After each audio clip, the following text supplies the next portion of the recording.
107.5 WGCI, the size number one for hip hop and R&B. It's the morning show with the Destin legend Leon Rogers, Yes, sir. the beautiful Kendra G, Morning. myself, the shortest day man in Chicago, Kyle, and we're joined by guests today. This is a very special conversation that we're about to have right now.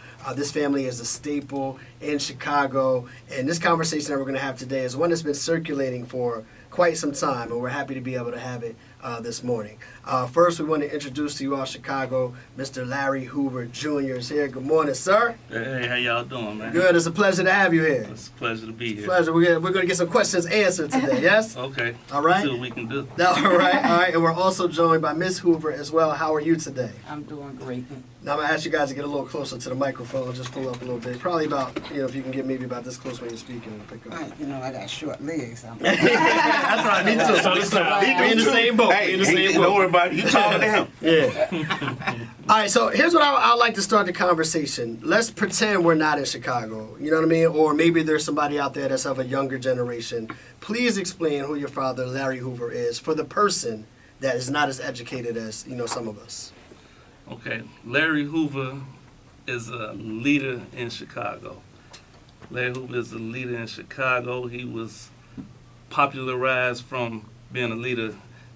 Larry Hoover was popularized for being a leader in the streets, but people from the streets knew Larry Hoover was a leader with not just street things. You know what I mean? He was a leader that brought people together. He's an organizer. He brought people together, and he was doing things to organize his community. So he's just a guy with a lot of power that used his power to bring people together for positive things. He's seen what his power could do with negative things, and he paid attention to what Daley did, and he wanted to use his power the way Daley did to do positive things and move into politics, which wasn't a good thing for the city. Mm. They didn't want to see us come together and pull all the people from the streets together and get in politics. Almost like they wanted get to stay in the streets. Don't try to transition. Yeah, stay in the seat. Stay in the streets. Don't try to transition. Don't try to come into politics and take control of the city and make it better for your community. So your father has been in jail since, I forget, 1970s, correct? 73. 73. So how low were you when your father went away? He was in my stomach. He was in your stomach. He wasn't born yet. He was not born yet. So then can I bring it over to you, because you actually lived it and you were going through it. The way you describe your father as an organizer. But unfortunately, he's currently now in jail. And for those who don't know, again, we're just pretending we're not in Chicago. What are the charges that your father, your husband, is in jail for? His first charge that he received in 1973 was pertaining to him ordering, so they say, a murder of a guy that had stuck up some of his drug dealers. So, but the one guy that was killed, even though his co-defendant openly admitted that he was the shooter, but they still hold him accountable because they said he gave the order. So then in 1995, they picked him up on federal charges and gave him RICO for drug conspiracy and just a bunch of other chopped up stuff. And he was inside when that happened, He right? was When RICO came out, incarcerated. he was already incarcerated. Exactly. But I would like to speak on that. The fact of the matter is, they gave him for drugs. He was, they gave him 5 to 6 life sentences for a drug charge. And now we had a First Step Act, and people are coming home on those charges. Right. 5 to 6 life sentences on the drug charges, crazy anyway. It doesn't make any sense. And under the First Step Act, he qualifies to come home. So he's not being held over the drug charges at this point. The law says he should be home as far as the First Step Act. Then why is he not home? What are they saying to... That's the question. That's what I'm trying to say. They say that he might not use his ability to lead people in the right way.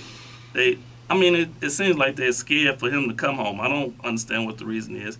He was doing positive things. He influenced a lot of people in the community positively. There's people out here that own businesses, there's teachers, there's It's just all type. It's people on radio. It's people that turned their life around from his word.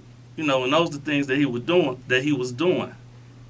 He doesn't get the credit for that. He gets the credit for kids out here in the street killing each other that he don't know nothing about, and stuff that he thinks is crazy that if he could take part in, it wouldn't be going on. He would try his best to make sure this stuff wouldn't go on. He sees the news about what's happening in Chicago, and he's trying to figure out, like, man, what's going on? You know, this doesn't make any sense. He can't even understand it, but he gets the credit for being responsible for what's going on. But back to what we were saying, it's a crime for drugs, 5 to 6 life sentences. Other people on his same case and with the same case have been coming home. And we want to be Americans and live by the law. The law says he's supposed to be home. Don't find other reason to hold my father in jail. I mean, he's 71. He's not interested in crime. He deserves the opportunity to come home and start over, have redemption, you know. And they're not willing to give him that.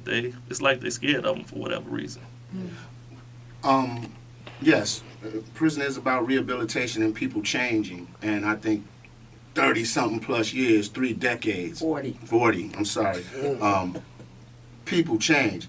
The question I want to ask to you, and Mama too, I want to ask both of you all. You just said, like, shorties are out here doing stuff now that he knows nothing about, like, because of this time frame that has passed. Upon him coming out, how does he, a man 4 generations from these little guys that's out on the street here that don't believe in protocol, that don't believe in structure, that don't believe in discipline, how does he reach them being so far distance from them? I know on the political sphere, they don't want no problems with that because he knows both sides of the game and he can talk that talk. But how does he go about reaching these youth that seem like they're just out of control, man?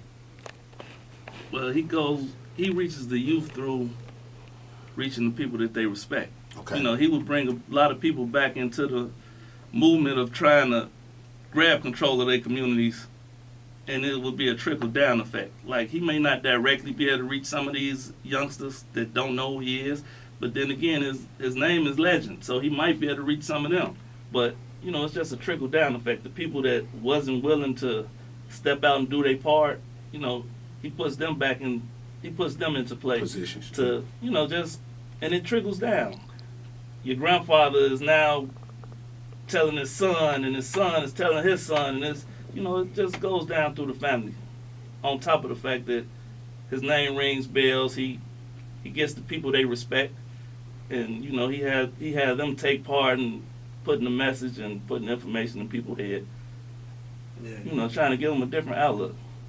Now, obviously, we know that you all are definitely fighting for him to come out, you know what I mean, and be able to spend time out on the streets after all of these years. We were having a conversation on the radio, and some people in the city of Chicago say no, and from their perspective is no, that, you know, he was responsible for some things. You know, I don't necessarily think he should be out. You know, what would you say to that person that believes that? Well, those are people that are speaking that don't know him. I know him. I speak to him. You're going off the legend of who Larry Hoover is. If we're Americans and we live by the law says he's supposed to come home, regardless of what they think. You know, if the law says that I committed a crime and I was supposed to do so much time, I want the law to let me out after my time is done. So really those people have nothing to say. You know, they talking off of emotion and their feelings. He deserves to be treated fairly. What if it was them in that situation? The same people that's saying he shouldn't come home, what if they committed a crime and the time was up? They want to come home because the time is up. They served their time for the crime they committed. So I'm not really interested in what they have to say. You know, they kept me silent for a long time, being embarrassed and thinking about what they were saying. But it's to the point now, he's supposed to be coming home. And all of that doesn't make any sense. They can talk till they blue in the face. The law says that he's supposed to be coming home. Speaking of the law, I want to bring this up because I want to make sure we're clear, because you did mention he's in jail for the drug charges. But does he have any murder charges? Is that a reason why he's in jail? Because when I look it up, it says he's been convicted due to murder charges. So he's held under 2 jurisdictions. which is something that they don't usually do. So he's held under state law and he's held under federal law. He was doing time for state law, and then they picked him up and gave him a federal case. I can't say 100%, but they usually drop one if they go take you on the other one. So they're holding him that just in case he comes from under the federal law, he has to go back to the state situation. So there is a murder charge.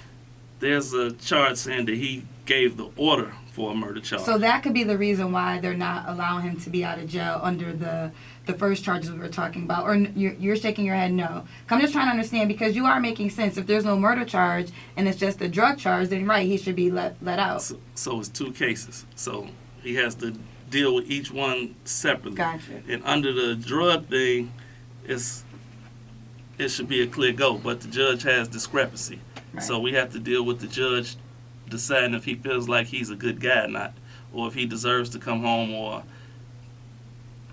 decide if he's going to try to run the gang and, terrorize the city and all that type of stuff. That's what's on the judge's mind when he has to use discrepancy. He has to think about the media and all the people that say you shouldn't do that. He can't just do his job without worrying about, I can't say worrying about it, but I imagine it makes him look a certain type of way. If he's the one that says, you know what, he deserves a shot, there's going to be a lot of other people, like they were saying earlier, that's going to look at him and say, why would you give this man a chance?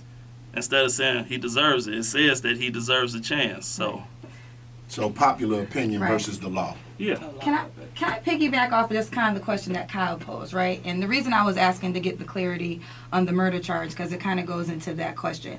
Rightfully so, this is your father. This is your husband. You're supposed to be wanting him out of jail. What if there's a family that felt that they lost their father due to something your father was a part of? I don't know if it's sympathy or empathy, but do you empathize with them having the exact opposite emotion of you? I empathize with it, but I'm against all of the killing and crime and activity that goes on in the street. So I can understand a family having a problem with something that they try to not that they try to, but they feel like my father is responsible Right. for. My father hasn't been in the streets for 48 years. My father, if something happened through something that was connected to my father, is probably really connected to the people that did that act, And I understand people feel in a certain way, but they usually give you a certain amount of time. It's people that have actually did heinous crimes, killed kids and killed the police that have been home. They said that my father gave the order for this murder. His rappy, who was on the case with him, who actually said that he pulled the trigger, he came home. It's not fair. If you look at it, it doesn't make sense. It doesn't add up. People look at his name and everything around his name, and he's Mega Man, the master criminal or something. He's a human being. Quit looking at Larry Hoover as the folklore. Look at Larry Hoover as the person. Does every person not deserve a chance for redemption? It's been 48 years. Wow. Miss Hoover, I want to direct this question directly to you.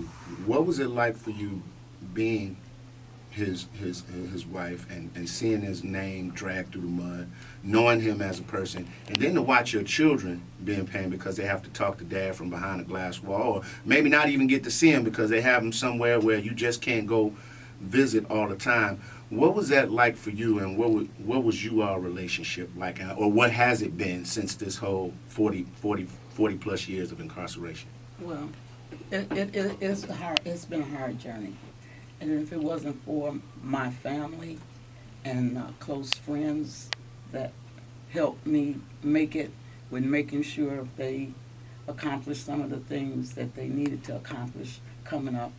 When he was young, when we go visit, and he'd be asking me why and where his daddy is, and I would tell him he was working at a zoo. Wow. Until one day he finally just told me, Mama, my daddy ain't at no zoo, he in jail. But I know that had to be painful. We laugh about it now, but Right. that had to be masking the pain of even having to tell your son that. I had to do that. out of the group of the children too that I had to raise, and you know, they just went along. I like on the Ye's album where he mentioned, you know, he went from from grammar school to high school to college. And I keep telling him, oh, he'll be home when you get out, when you graduate from 8th grade. Oh, he'll be home when you get. These are things I was telling him. You know, my oldest son, he was, when his dad gonna be around here? And same thing. So they all made those different steps in their life without him being there. So it was hard. I had to be the baseball mom, the team mom for that. I was the football for my oldest, the team mom for that. You know, so I had to just be that role model for them, and hoping that soon that he would be here, because we always expected him to come home. You know, it was always things that he should have been released, and it always fall back on the powers that be. I think 21st Century Vote put them all into shock. You know, when they seen that you could move over 10,000 people peacefully, marching and requiring that they do better by the educational schools and the health care and all of these things, and they never gave him credit for that. Even when kids came up missing and was being raped and all, and they got out there and helped find these people to have them go before the system, the justice system, in order to let them know that we out here trying to save lives. I mean, you know, he's never been focused into just gonna be a thug, and he wanted to redeem himself, and they won't allow him to be redeemed. I mean, it's terrible that he has to sit there. I mean, he has read so much and gone through so much. I mean, it's almost an argument trying to explain how it really is out in the streets, because he don't understand. And it's all about, where's the kids' parents? Where are they? You know? Right. I mean, it's always about each one, teach one, but it's terrible. That's it. And it's heartbreaking. I mentor a lot of guys, mostly guys more than women, and it's only because I only have the strength of being a mother and a woman. So I can only talk to you or give you compassion, hugs. That's why I don't shake hands. I prefer just giving you a hug and just try to talk. I reach a lot of them, you know. I have so many people calling me mama. I'll be like, okay, you know, but that helps me. How taxing is that for you, though, to share, to have, I mean, I know it's a good thing, but you're sharing your love with a lot of people. Exactly. I mean, that's just a part of me. That's the way I am. That's the way my mom raised me. My mother was that kind of a person. She always felt like you can feed somebody, you'll always be able to do something, you know. That's the way I am. I'm not as bad as her, because she would bring people home off the streets. I'm not bringing nobody home with me, but she would. I'd be like, Mama, they got to go. They need to, they got to go. So that's what they know. Ms. Hoover, you mentioned Kanye West, which leads into the question I was about to ask next, because Larry, you said that the folklore of your father's name is sometimes working against him coming home. And when we talk about hip-hop and people mentioning your father's folklore in songs and in lyrics and kind of keeping that folklore alive, it can kind of be a two-edged sword, right? Because on one side, they're keeping that folklore alive that could be keeping him from coming home, but on the other side, they're keeping his name alive, which could be helping you in the fight to bring him home. So where do you all as a family stand in terms of how much recognition or how much hip-hop is playing a part in that whole scenario?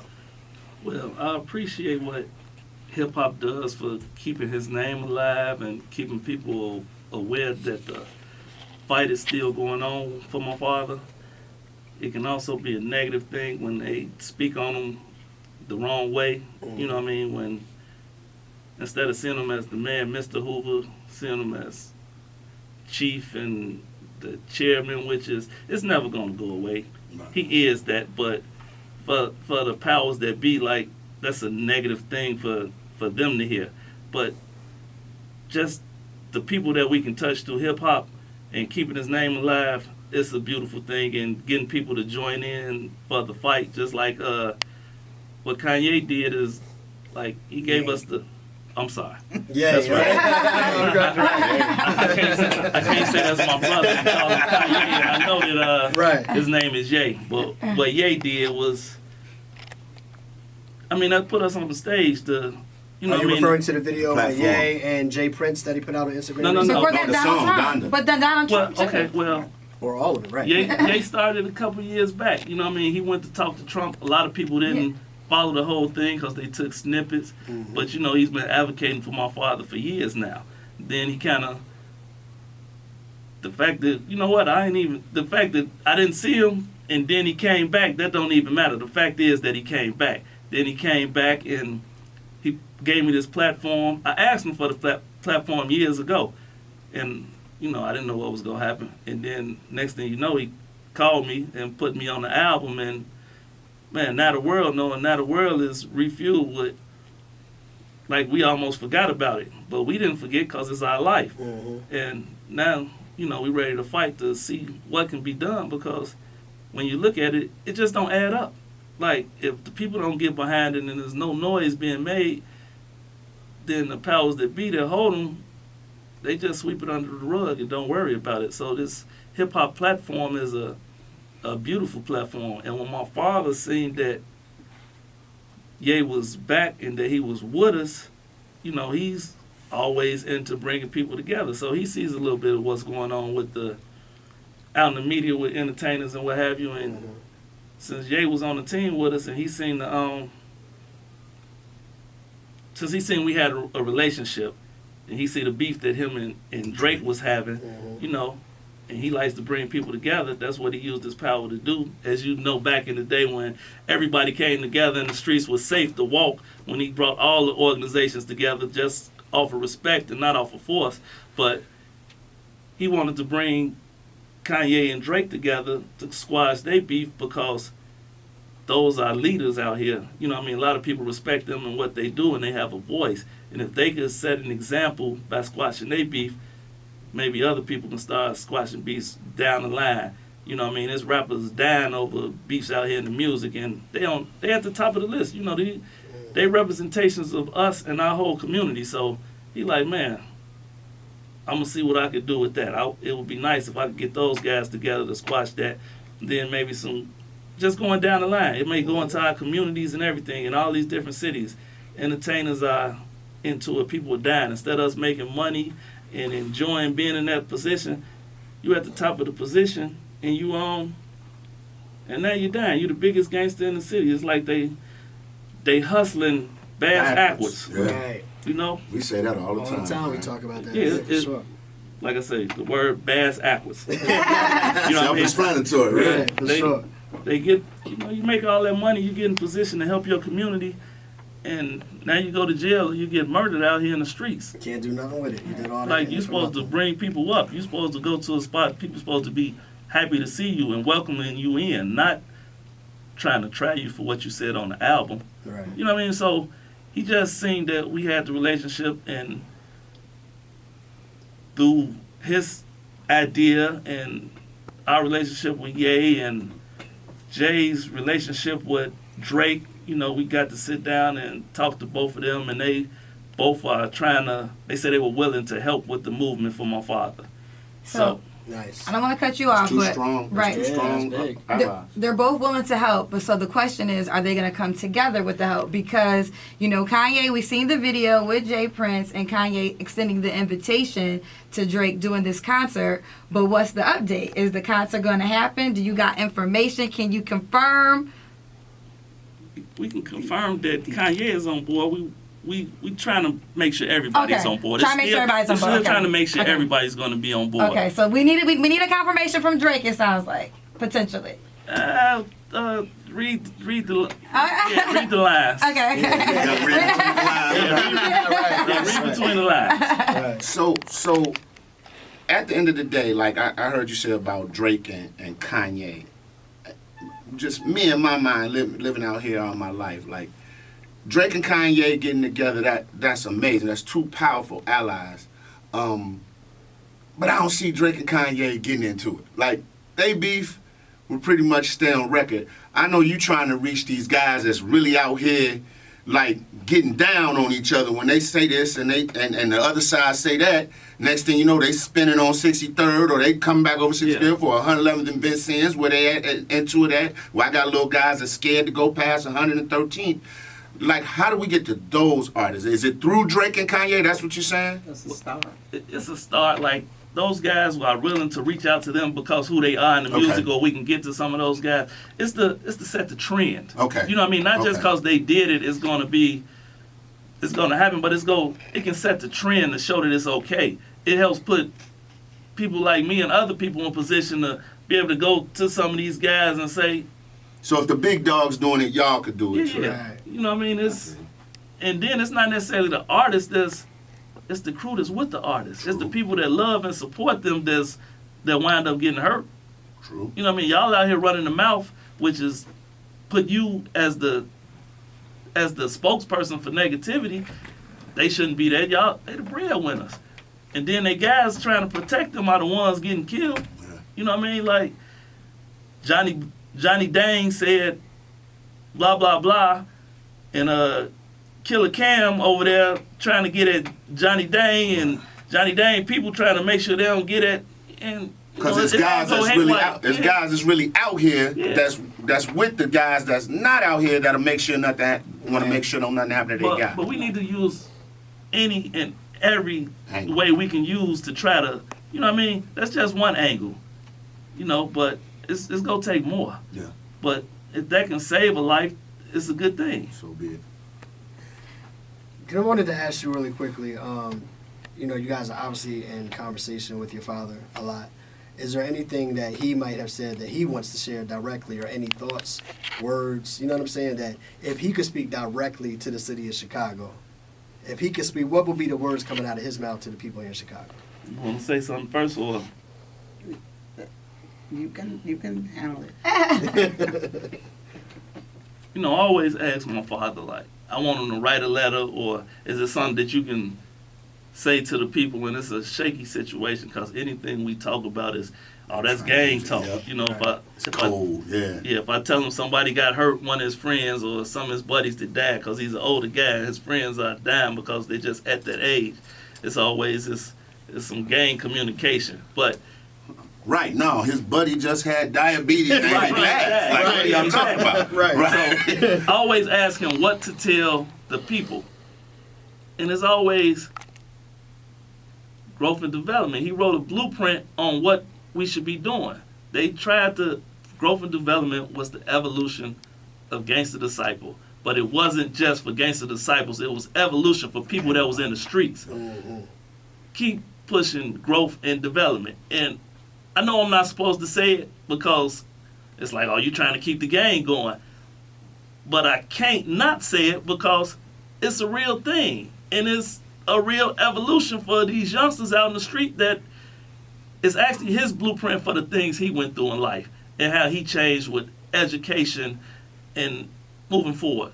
You know, so he keeps saying growth and development is what people need to learn. Not saying growth and development as code word for Gangsta Disciple, Right. but growing to become a part of society, growing to be a man for your family, just growing to be the best that you can be. You know, he just keeps pushing growth and It development. can apply to all aspects of life. Across the board. Across the board. It's for individuals. It's not for Gangsta Disciples, it's for young ladies, it's for Vice Lords, it's for GDs, it's for Stones, it's for Everybody. Latin Kings, it's for just little kids that's lost.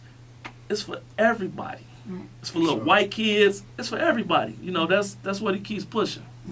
I got two quick questions. First question, what is the current living arrangements for your father? Because like you said, it's a folklore. So I hear so many different things. I hear that he's under lockdown 23 hours out the day. Is that true? That's not folklore. That's true. Ed Max. Yeah, he lives in your bathroom.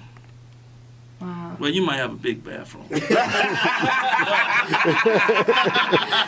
hey, well, you let me know who the rich one on the show. Right. But yeah, he lives in like a bathroom with a metal bed with a Steel.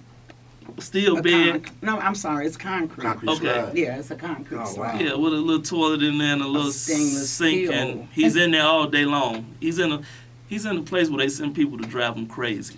How often are you able to visit him? As Every month. yeah, You as can long as we visit. have money to go, we can go every month. He gets 5 visits a month. Okay. And then the second question I was going to ask was, I wasn't raised in Chicago, but one of the things I always hear is that, violence kind of has always happened in Chicago, but there was a protocol. There was a system, years ago that innocent kids wouldn't be, murdered, or old people were off limits. Where do you think, and I'm not sure if your father's ever shared this with you, but where does he think that disconnect happened? Where did the protocol get diminished, and now it's just what some would call chaos, and no one, even a civilian, is safe in the city of Chicago? I mean, it happens when you take the leaders away. Like, we watch documentaries where they took the elephants out of the tribe in Africa, the male elephants, and the young elephants just went wild and went crazy. So when they call themselves chopping the head off the snake, or the snakes, because there's a lot of leaders that they locked up, and the young men didn't have anybody to look up to or nobody they respect, they start, going their own way. And as far as with us not, our evolution that we were making, being cut short and being told that that's like being involved in criminal activity to keep evolving in growth and development, it's just when they got rid of the leaders, the kids ran wild. Yeah. It was nobody that they respected, and as time went on, it just got worse and worse, and the disconnect just got further and further. Like we're moving the father out the home. That pretty much. Yeah. But, even at one point, he's so adamant about trying to get that blueprint back out, the growth and development. And we were discussing that on a visit, okay? They put us on restrictions for over a year because they said we were talking about the game, for a whole year. So you couldn't see him for a I year? could not go visit. We could not visit with him That's crazy. for a whole year. And it's been periodically, we always get put on restrictions, and it's up to them. It can be from 6 months to a year that you're on restrictions and you can't go visit. That's wild. So it's like at this radio station. If the person that controls and runs everything and makes sure everything is laid out, and they get rid of them, and then they tell you if you take that spot, we go get rid of you, and nobody takes the spot, and the radio station just goes haywire after time because you can't put the person there that runs everything to make sure everything is in order. That's the kind of situation that it was, as far as saying, how does that disconnect happen? If y'all don't have anybody making sure that programming is done and everything else that comes with running this, what's going to happen? And that's what kind of happened on the streets. It was, just coming up in communities, you respected the people in your communities, and the people in the communities kept order. When it got to a point of entertainment controlling what we thought was life, life Imitating. Yeah, life imitating entertainment. It kind of went haywire. So I always been the proponent of, if you look at the offspring of some of the leaders in Chicago and the organizations, Amina Matthews about to try to run for Congress, Yes. right? You going around, positive speaker, college educated man. And if sometimes you could tell how people have grown through their children. If nonetheless you're getting messages from somewhere to be different and spread this message. And so I don't understand why they don't look at that. I think both of those men are two political prisoners. Right. It's simply about, we don't want them to galvanize people of color. Right. Not just black, Right. our Latino brothers and sisters as well. And so, it's tough for me because at the end of the day in Chicago, I lived in that era. I lived in the era of straighten your hat. You couldn't be on this side of Right. town, or they caught you coming out of Mendel and you lived out south. Right. Something was going to happen to you. But I've seen it evolve into just total chaos. And at the end of the day, even if we bring back structure and protocol, right? Mm-hmm. I'm still trying to wrap around how we gonna get them to sit down long enough to listen to the message, man. I just, that's what scares me more than anything. And I believe a lot of it is with parenting.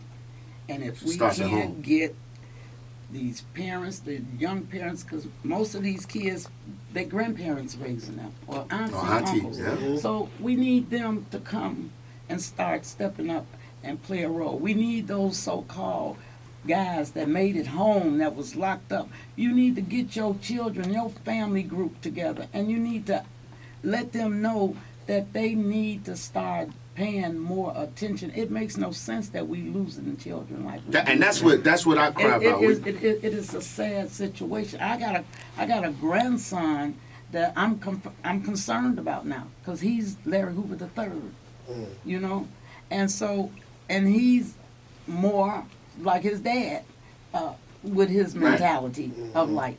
So that's gonna be difficult. He just went into high school, and that's a concern for me. And that's why I open myself and I try to share whatever I can as far as motivating some of these guys and stuff. And I get lots of calls, lots of people. And you know, I even had one person ask me, "What can I call you?" And I've said, most they either call me Miss Winndye or they call me Mama. I said, so it's your choice.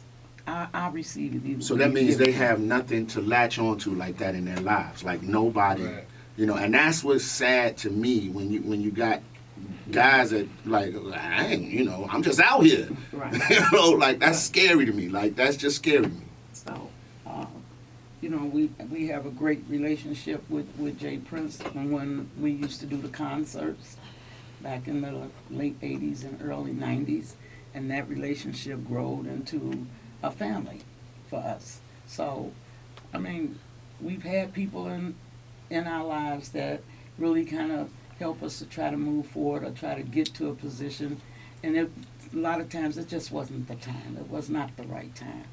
And trying to fight for getting him some kind of relief, and we still fighting. We're gonna keep fighting. That's a perfect way for us to kind of, you know, maybe get to the point where we're wrapping this thing up. But we want to ask you all, for the people that are listening that do want to join the fight and help in whatever way they can, and getting your father home, getting your husband home, and kind of building, you know what I'm saying, the community up. How can people join the fight? A lot of them need to be aware of the politics of Chicago, and they need to get involved. You know, that 21st century vote and vote. They need to vote. They need to be able to get in touch with their politicians, the older people. They need to get in touch with the governor. They need to get in touch with these people that control what goes on here. Why would you think a 70-year-old man's going to come home and try and run the streets? Right. I mean, come on now. Right. Be able to allow him that he can move around when he come home, and we out of here. Trust me. I mean, if they allow him, they release him and allow him to, we ain't gonna be hanging around out here. You know, I've been waiting on this since 1973, and you think we gonna be, you know, Jeopardize maybe, that. Right. exactly. Maybe a little later on. We haven't had any real time. No, I haven't touched that man since 95, 96.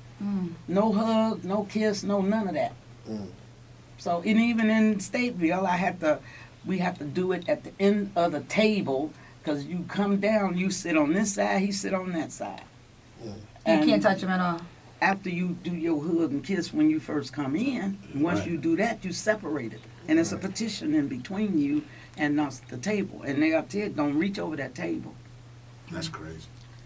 Well, we want to thank y'all for coming in and sharing with us today. You know what I mean? We've been enlightened on a lot of what you guys have been going through. And you want to just finish up with something else? Yeah, I just wanted to share a couple things real quick before we get out of here. Sure. In Atlanta, it's a man by the name of Councilman Mark Baker, who my father influenced, and now he's a doctor and he's a congressman. They gave him a Larry Hoover Day in South Fulton County in Atlanta, Georgia, and that's gonna be on November 30th. So, in the name of my father, we go feed the community and give out some coats and what have you on that day. And then, like you've been hearing on December 7th, we have an event out in LA to, just keep the awareness alive. We just not sure who all's going to. Well, you can't tease like that. So December 7th. You said that in the wrong way, man. So, but Kanye's gonna be there. Kanye's definitely Kanye's gonna be on there. board, yeah. But somebody else might show up. Is Yeah, somebody? might show up. It might be a few people. That's star power. Is Drake gonna be there? Beyonce. You don't know, child. Well, look, I know you now, so I'm your +1, whether you know it or not. Or if you don't know me when you see me in LA. No, well, we're happy to hear that. love. And again, thank you guys for being here today and sharing with us and allowing us to spend Wait, time with you. we gotta ask this before they go. What? If they were to do a movie on your husband and your father, who would y'all want to play him in the movie? Well, it's been. Who be? He gonna say who he say. I'm gonna say Mike Epps. Said Mike Epps? Yeah. I like that. Mike Epps, the comedian? Yeah, I think he Mike was has a good done some guy. serious stuff Yeah. before. All right. Seeing what's been going on out here in the world of people telling their life stories and how kids look just like their fathers and all that. I'm no actor or nothing like You that. gonna do like Oh, Little that's Meech? right. You need to play your daddy. I don't know. He said, give me that role. You know what? That's I'm going to scratch who I said. That makes sense. Because I was going to say Harry Lennox Jr., who's right here from Chicago. Okay. He was in the Five Heartbeats, the light-skinned brothers. But since you put it like that, and Lil Meech is playing Yeah. Big Meech and BMF. And then Ice Cube's son played him. Yeah, so hey, you know You what? gotta keep it There going. is. Hey, Might it's be a on blueprint. something. Your mama It's a said Mike blueprint Epps, out though. here. It's Your a mama said Mike Epps. It's going to be Mike Epps. Say he would be the second choice if he don't be the first. All right, there it is. And we definitely working on A biopic. bringing some stuff to like Positive. film and Yeah. Real film truth. and True stuff, internet right? and radio and TV. Yeah. Coming from another point of view. You know That's what I mean? what's The up. real narrative of who he is and what he's about compared to he Bias. killed our community. Right. That's what everybody say, but. For sure. Well, thank y'all for coming once again. Larry Hoover Jr., Mrs. Hoover, we appreciate you so much for being here today. Yeah. Yeah, Helping us get it out there. absolutely. Yeah. Absolutely. Thank you all once again. Hey, yo, shout out to S2 Bar and Grill, too, for this fire-ass food they brought up there. Shout out to Susu and my man, Sconey.